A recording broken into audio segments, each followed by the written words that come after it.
Halo, Assalamualaikum warahmatullahi wabarakatuh. Kita jumpa lagi dengan Kak Indarti. Kali ini Kak Indarti akan membacakan tentang buku yang berjudul Siapa yang Menciptakanku dari Brilliant Islamic Series.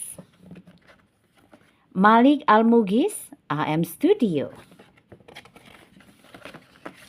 Penulis Malik Al-Mughis, ilustrator AM Studio, layouter Farida Anugraheni, penyunting Nimas dan diterbitkan oleh penerbit Brilian.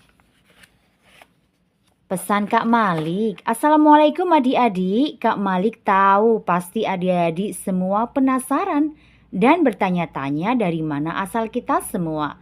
Pengen tahu jawabannya? Yuk cari tahu siapa sih manusia pertama di dunia ini bersama Laika dan Labib. Asik loh. Kalau adik-adik belum bisa membaca, minta bantuan ayah dan bunda untuk membacakannya ya. Dan kali ini Kak Indarti akan membacakan untuk kalian. Yuk kita rajin membaca biar pengetahuan kita makin luas. Salam semangat. Hai, Assalamualaikum. Aku Laika dan ini adik kembarku, Labib. Bersama Abi dan Umi kami akan berlibur ke rumah nenek di desa. Di sepanjang perjalanan kami melihat ada banyak sekali pemandangan yang indah. Siapa ya yang menciptakan alam yang indah ini? Allah, Tuhan kita adalah Allah Subhanahu wa Ta'ala. Allah lah yang menciptakan alam semesta ini. Allah itu kekal, tidak memiliki awal dan tidak memiliki akhir. Tak ada satupun yang menyamainya, kata Abi. Dalam Al-Quran disebutkan, sungguhnya Tuhan kamu dialah Allah yang menciptakan langit dan bumi dalam 6 masa. Kemudian, Dia bersemayam di atas ars atau singgasana untuk mengatur segala urusan. Quran Surah Yunus ayat 3. Allah yang menciptakan langit dan bumi dan apa yang ada di antara keduanya dalam 6 masa. Jangan lupa juga pada Quran Surah Qaf ayat 38 Allah Ta'ala berfirman, dan sungguh kami telah menciptakan langit dan bumi dan apa yang ada antara keduanya dalam 6 masa. Dan kami tak merasa letih sedikit pun. Pertama, awalnya Allah menciptakan bumi, lalu Allah menciptakan 7 lapis langit. Kata Abi, dialah Allah yang menciptakan segala apa yang ada di bumi untukmu. Kemudian dia menuju ke langit, lalu dia menyempurnakannya menjadi 7 langit. Dan dia maha mengetahui segala sesuatu. Quran Surah Al-Baqarah ayat 29. Wah, Allah itu keren ya, kata Labib. Bagaimana caranya Allah menciptakan itu semua? Boom! Allah itu maha pencipta. Cukup Allah katakan kun, jadilah. Maka terjadilah semua. Matahari, bulan, bintang-bintang, sungai, gunung, dan makhluk yang berpasang-pasangan. Itu dia rumah nenek, kataku. Dari kejauhan kami bisa melihat nenek berdiri di depan rumah. Assalamualaikum nenek. Aku dan Labib mengucap salam bersamaan. Waalaikumsalam. Wah, Laika dan Labib sudah besar ya. Ayo, mari masuk ke dalam, sapa nenek dengan ramah.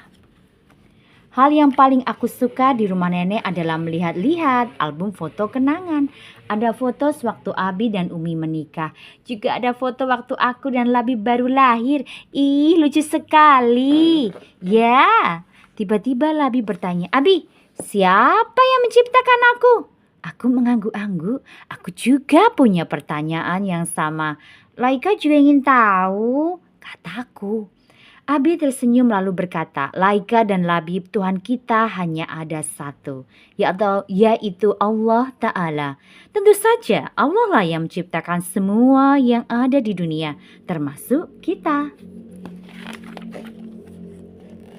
Setelah Allah menciptakan para malaikat dan jin, Allah pun hendak menciptakan makhluk yang akan dijadikan khalifah atau pewaris di bumi.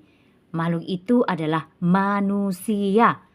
Allah Ta'ala berfirman, sesungguhnya aku hendak menjadikan seorang khalifah di muka bumi. Maka Allah pun menciptakan tubuh Nabi Adam alaihissalam dari tanah. Lalu Allah tiupkan ruh ke dalam tubuh Nabi Adam dan membuatnya hidup. Allah juga mengajarkan banyak pengetahuan kepada Nabi Adam.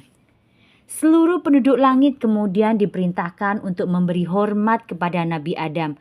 Hanya iblis saja yang menolak. Iblis merasa dengki. Ia merasa lebih mulia dari Adam dan ingin menjadi khalifah di bumi.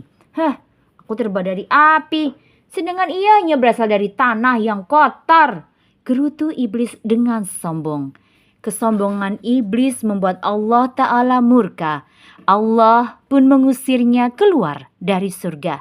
Ia dikutuk akan menjadi penghuni neraka setelah hari kiamat nanti. Dengan penuh dendam, iblis berjanji akan terus mengganggu anak cucu Adam agar menemaninya kelak di neraka. Allah Ta'ala berfirman, pergilah, barang siapa di antara mereka manusia mengikutimu, maka sesungguhnya neraka jahanam adalah balasanmu semua. Quran Surah Al-Isra ayat 61. Agar Nabi Adam tak kesepian, Allah pun menciptakan wanita bernama Hawa. Keduanya diperbolehkan tinggal di surga dan menikmati segala macam makanan yang ada. Hanya ada satu buah yang terlarang, yaitu buah kuldi. Awalnya Nabi Adam dan Hawa hidup bahagia di surga.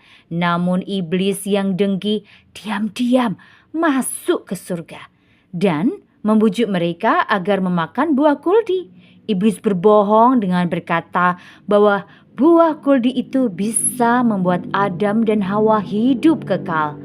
Nabi Adam dan Hawa menolak. Tetapi karena iblis terus merayu, bahkan berani bersumpah, maka keduanya pun mulai tergoda. Mula-mula Hawa yang memakan buah kuldi, lalu diikuti oleh Nabi Adam. Setelah memakan buah kuldi, aurat keduanya terbuka. Mereka malu dan bersembunyi di antara pepohonan surga. Adam dan Hawa sangat menyesal karena telah melanggar larangan Allah. Keduanya berdoa dan bertaubat, memohon ampun atas dosa-dosanya.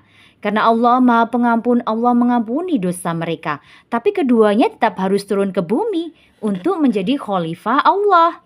Di bumi Adam dan Hawa menikah serta memiliki banyak anak. Mereka lalu memiliki cucu dan terus berketurunan. Dengan begitu jumlah manusia di bumi semakin banyak dan terus berkembang hingga hari kiamat nanti. Berarti kita semua keturunan Nabi Adam ya, Bi? Iya, benar sekali, Laika. Nah, tugas utama kita di dunia ini ada dua, yaitu beribadah kepada Allah dan mengumpulkan sebanyak mungkin pahala kebaikan untuk bekal kehidupan kita kelak di akhirat. Allah Ta'ala berfirman, Aku tidak menciptakan jin dan manusia, melainkan agar mereka beribadah kepadaku. Quran Surah Az-Zariyat 56. Sebagai khalifah pewaris di bumi, kita bertugas memakmurkan serta memelihara bumi. Salah satunya dengan cara menebarkan kebaikan dan mencegah kemungkaran. Jadi saat kita sholat, berpuasa, bersedekah, berbuat baik pada orang tua dan orang lain, itu semua berarti kita sedang melaksanakan tugas kita beribadah. Dan juga tugas kita sebagai khalifah di muka bumi. Berhati-hatilah dengan iblis dan para setan yang menjadi bala tentaranya. Mereka tak rela melihat manusia berbuat kebaikan. Mereka selalu merayu dan mengajak manusia untuk berbuat jahat, kata Umi. Baik, Umi. Ingat, kata Abi, tak selamanya kita hidup di dunia. Suatu saat nanti kita pasti akan meninggal. Setelah meninggal nanti kita akan dibangkitkan dan dikumpulkan di padang mahsyar. Amal pahala kita semua akan ditimbang. Orang yang berat timbangannya kebaikannya, mereka itulah yang disebut orang yang beruntung. Sedangkan orang yang berat timbangan keburukannya, mereka ini disebut orang-orang yang merugi.